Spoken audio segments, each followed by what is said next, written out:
Sri Devi Prabu Mulih menjadi pemenang ajang musik dangdut Akademi 5 atau DA5 yang digelar di Indosiar.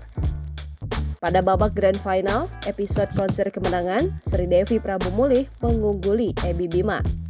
Di klasemen akhir, Sri Devi mendulang 51% perolehan SMS atau voting yang digelar Indosiar.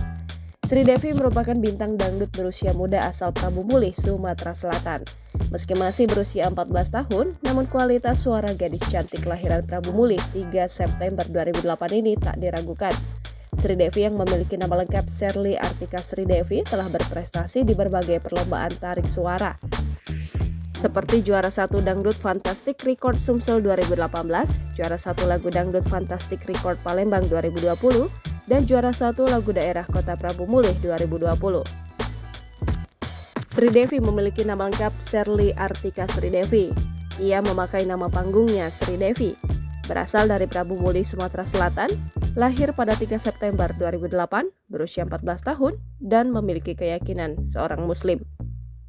Ia memiliki orang tua bernama David Atmajah, ayahnya, dan Lesiana Devi, ibunya.